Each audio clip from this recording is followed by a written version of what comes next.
नमस्कार दोस्तों, मेरा नाम राजन राजगुप्ता जी वर्ल्ड वीडियो में आप लोग को स्वागत है। दोस्तों फिर से एक नई वीडियो लेके आए हैं। चलिए ये वीडियो देखते हैं। अगर ये वीडियो आप लोग देख लेते हैं और यकीन मानिए आप लोग का जिंदगी बदल जाएगा। चलिए देखते हैं हमारी वास्तविकता क्या है। इसका एक छोटा सा उदाहरण लेते हैं।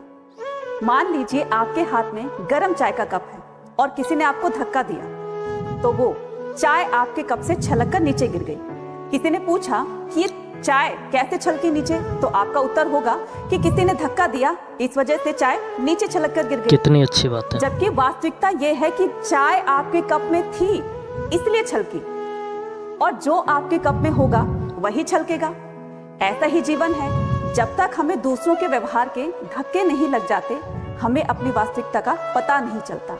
और हमारी वास्तविकता तब छलकती है कि जब दूसरों के व्यवहार के धक्के हमें लगते हैं तो हमारे अंदर से क्या छलकता है। प्यार, गुस्सा, क्रोध, अपमान, घृणा, ईर्ष्या और दूसरों से प्रेम भाव रखना। अब ये आपके ऊपर डिपेंड करता है कि आपके व्यवहार से क्या छलकता है। महाभारत के युद्ध में अर्जुन और कर्ण में घमासान युद्ध चल रहा था। अर्जुन के तीरों से कर्ण का रथ 20 से 25 हाथ पीछे खिसक रहा था, जबकि कर्ण के वारों से अर्जुन का रथ 2 या 3 हाथ। लेकिन फिर भी श्री कृष्ण जी कर्ण के हर वार की तारीफ कर रहे थे, लेकिन अर्जुन की तारीफ में उन्होंने कोई भी शब्द नहीं कहे। ये देखकर अर्जुन को बहुत हैरानी होती है और उन्होंने श्री कृष्ण से पूछा कि भगवान, क्या कारण है कि आप उसकी तारीफ किए जा रहे हैं और आपने मेरी तारीफ में कोई भी शब्द प्रयोग नहीं किया। इस पर श्री कृष्ण ने कहा कि तुम्हारे रथ की ध्वजा पर हनुमान जी बैठे हैं, तुम्हारे रथ के पहियों पर शेषनाग है और तुम्हारा रथ कितनी का अच्छी बात है स्वयं नारायण है। इस पर भी अगर कर्ण के वारों से तुम्हारा रथ पीछे खिसकता है तो ये काबिले तारीफ है। युद्ध समाप्त होने पर श्री कृष्ण ने पहले अर्जुन से कहा कि पहले तुम रथ से उतरो, उसके बाद मैं उतरूंगा। जैसे ही अर्जुन रथ से उतरते हैं, उतरकर चलने लगते हैं और उसके बाद श्री कृष्ण जी रथ। एक बार एक आदमी अपनी झोपड़ी में एक छोटा सा दिया जला करके शास्त्र पढ़ रहा था। पढ़ते पढ़ते आधी रात हो जाती है। अब उसको पढ़ते पढ़ते थकान भी महसूस होने लगी, तो उसने उस छोटे से दिए को फूंक मारकर बुझा दिया। लेकिन बुझाने के बाद वो देखकर हैरान हो जाता है कि चंद्रमा की किरणें अब उसके कमरे में आकर पड़ने लगी। इससे पूरा कमरा उसका उजाले से भर गया। वो ये देखकर हैरान हो जाता है कि एक छोटे से दिए ने चंद्रमा की किरणों को बाहर किया हुआ है। ऐसे हमारा जीवन है दोस्तों। जब तक हम अपने जीवन में ये छोटे छोटे अहंकार रूपी दिए जलाकर रखेंगे तो उससे हमारे परमात्मा रूपी चांद का प्रकाश हमें नहीं मिल सकता है। तो अगर हमें परमात्मा के प्रकाश को पाना है तो सबसे पहले हमें अपने मन को शांत करना होगा, और मन को शांत करने के लिए अपनी वाणी पर विश्राम लगाना होगा। तब जाकर हमें परमात्मा के उस चांद की किरणों का उजाला मिलेगा। एक बार एक लार्क चिड़िया जंगल में गाना गा रही थी। सामने से एक आदमी कीड़ों से भरा संदूक लेकर आ रहा था। लार्क चिड़िया ने रोककर उसे पूछा कि तुम्हारे संदूक में क्या है। उस आदमी ने कहा, इसमें कीड़े भरे हुए हैं और जब मैं इन कीड़ों को बाजार में बेचूंगा तो मुझे इसके बदले में पंख मिलेंगे। लार्क चिड़िया ने सोचा कि क्यों ना मैं इसके साथ डील कर लूं। तो उसने उस आदमी से कहा कि मैं तुम्हें डेली पंख दे दिया करूंगी और बदले में तुम मुझे कीड़े दे दिया करना, ताकि मुझे डेली डेली ये कीड़े तलाशने ना पड़े। आदमी ने कहा ठीक है।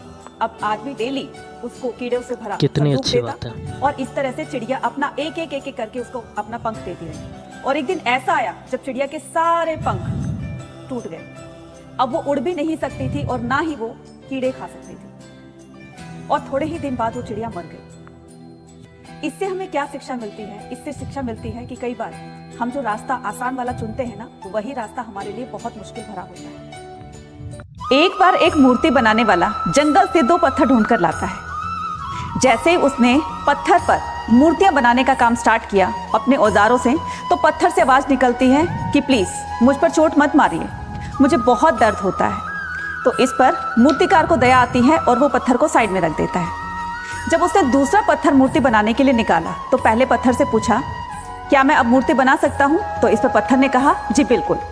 और थोड़े ही दिन बाद एक बहुत सुंदर सी भगवान की मूर्ति बना देता है और उस मूर्ति को जाकर मंदिर में रखता है। लोग उस मूर्ति को देखकर बहुत खुश होते हैं, उस पर प्रसाद चढ़ाते हैं, फूल माला चढ़ाते हैं। और जो पहला पत्थर था जिसको चोट लगने से दर्द हो रहा था, उस पत्थर को उस मूर्ति के नीचे रख दिया। लोग आते और उस पत्थर पर नारियल फोड़ते हैं। एक दिन उस पत्थर ने उस मूर्ति बने पत्थर से कहा कि यार तुम्हारी किस्मत कितनी अच्छी है ना, लोग तुम्हारे पर फूल माला चढ़ाते हैं, प्रसाद चढ़ाते हैं। और एक बार मैंने दिल से पूछा, यहाँ कौन परेशान नहीं है, फिर तू क्यों इतना घबराता है? छोटी छोटी बातों पर इमोशनल हो जाता है और बेवजह दुखी हो जाता है। अच्छा है कि बातों को इग्नोर करना सीख, वक्त के साथ खुद को बदलना सीख, मजबूरियों का बहाना ना बना, हालातों से लड़ना सीख। एक बार भगवान स्वयं एक भक्त के घर पधारते हैं। ये देखकर भक्त बहुत खुश होता है, उसकी खुशी का ठिकाना नहीं रहा। तो भगवान ने पूछा, बताओ ये घर किसका है?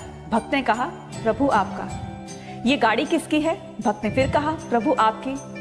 फिर एक एक करके घर के हर सदस्य के बारे में पूछा और भक्त हमेशा यही कहता रहा कि प्रभु आपका है ये सब। चलते चलते भक्त के घर में एक मंदिर बना हुआ था, वहां पर भगवान की मूर्ति रखी हुई थी। भगवान ने पूछा, ये किसका है? भक्त ने आंखों में आंसू लिए भगवान से कहा, भगवान यही सिर्फ मेरे हैं, बाकी सब आपका है।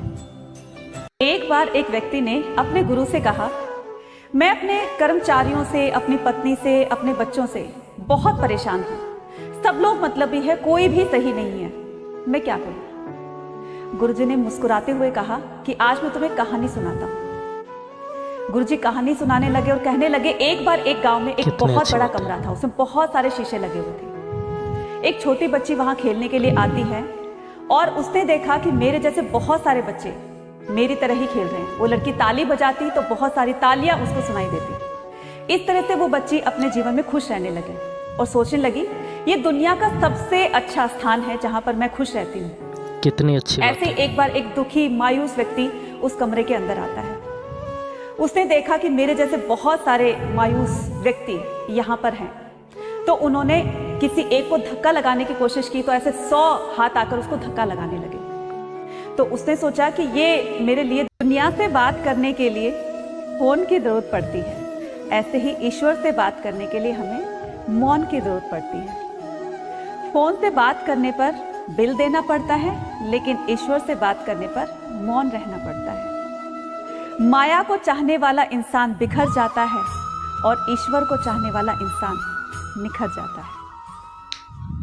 ये दुनिया भी कितनी निराली है ना। जिसकी आंखों में नींद है उसके पास अच्छे बिस्तर नहीं है, और जिसके पास अच्छे बिस्तर हैं उनकी आंखों में नींद नहीं है। जिनके मन में दया है लेकिन दूसरों को देने के लिए उनके पास धन नहीं है, लेकिन जिनके पास धन है उनके मन में दया नहीं है। जिन्हें रिश्तों की कद्र होती है कोई उनसे रिश्ता नहीं रखना चाहता है, और जिन्हें रिश्तों की कद्र नहीं होती है हर कोई उनसे रिश्ता रखना चाहता है। किसी के पास खाने के लिए भोजन नहीं है लेकिन भूख है, और किसी के पास भोजन है तो भूख नहीं है। कोई अपनों के लिए रोटी छोड़ देता है और कोई रोटी के लिए अपनों को। इसीलिए कहते हैं ना, ये दुनिया बहुत निराली है। आपने बादशाह सिकंदर का नाम तो सुना ही होगा ना। वो बादशाह जिसने लगभग आधी दुनिया जीत ली थी, लेकिन जब वो मरा तो उसकी 3 इच्छाएं थी। पहली इच्छा, मेरे जनाजे के साथ वो वैद्य हकीम भी जाएंगे जो मेरा इलाज कर रहे थे, ताकि दुनिया को पता चले कि वैद्य हकीम भी किसी को मौत से नहीं बचा सकते। दूसरी इच्छा, जब मेरा जनाजा निकले तो उसकी राह पर धन दौलत बिछा दी जाए, ताकि दुनिया को पता चले कि कोई इंसान जिंदगी भर जो दौलत जुटाता रहता है वो अपने साथ नहीं ले जाता। तीसरी इच्छा, जब मेरा जनाजा निकले तब मेरे दोनों हाथ मेरी अर्थी से बाहर होने चाहिए, ताकि दुनिया को यह पता चले कि इंसान खाली हाथ आता है और खाली हाथ जाता है। बात सच्ची है मगर कड़वी है। ईश्वर टूटी हुई चीजों का इस्तेमाल बहुत ही खूबसूरती के साथ करता है। जैसे बादल के टूटने पर बरसात होती है, जमीन के टूटने पर खेत बनता है, बीज के टूटने पर एक पौधे की संरचना होती है। ऐसे ही जब कभी आप अपने आप को टूटा हुआ महसूस करो ना, तो समझ जाना भगवान ने आपके लिए कुछ बहुत बड़ा और अच्छा सोच रखा है। बात सच्ची मगर कड़वी। गलतियां ढूंढना गलत नहीं है, बस शुरुआत अपने से होनी चाहिए। एक बार एक संत ने अपने आप को लोहे की जंजीर से बांधकर कुएं में लटका रखा था और कहता था कि जिस दिन ये जंजीर टूटेगी उस दिन मुझे भगवान के दर्शन हो जाएंगे। उसकी इस भक्ति और तपस्या को देखकर गांव वाले बहुत प्रभावित थे। दूर दूर तक उसकी भक्ति और तपस्या के चर्चे थे। एक दिन एक व्यक्ति आता है और वो भी सोचता है कि मुझे भी भगवान के दर्शन हो जाएंगे अगर मैं इसी तरह से एक रस्सी से बांधकर अपने आप को कुएं में लटका लूं। वो व्यक्ति वैसा ही करता है। 2 दिन बाद वो रस्सी टूटने लगती है और जैसे वो रस्सी टूटी, भगवान ने उस व्यक्ति को आकर गोद में उठा लिया। वो व्यक्ति हैरान होकर पूछने लगा कि भगवान, इस साधु को इतने वर्ष हो गए हैं आपको बुलाते हुए, लेकिन आप इसके पास नहीं आए, आपने इसको दर्शन नहीं दिए और मुझे 2 दिन में ही दर्शन दे दिए। भगवान ने हंसकर कहा, इस साधु को मुझसे ज्यादा इस जंजीर पर विश्वास था और तुम्हें इस रस्सी से ज्यादा मुझ पर विश्वास था। भगवान श्रद्धा और भक्ति के भूखे होते हैं, तो जिसकी जैसी श्रद्धा और भक्ति होती है भगवान उसको। एक बार एक व्यक्ति महात्मा बुद्ध के पास जाकर पूछता है कि भगवान बताइए, प्रेम और पसंद में अंतर क्या होता है। भगवान बुद्ध ने बहुत ही सुंदर सा उदाहरण देते हुए उस व्यक्ति को समझाया कि जब एक फूल को आप तोड़कर अपने पास रख लेते हैं वो पसंद होता है, और जब उसी फूल को तोड़ने की बजाय जब आप उसकी देखभाल करते हैं, उसमें पानी डालते हैं, उसको अच्छे से उसकी टेक केयर करते हैं, वो प्रेम। जिसने इन दोनों के अंतर को समझ लिया ना, उसने जीवन का सार समझ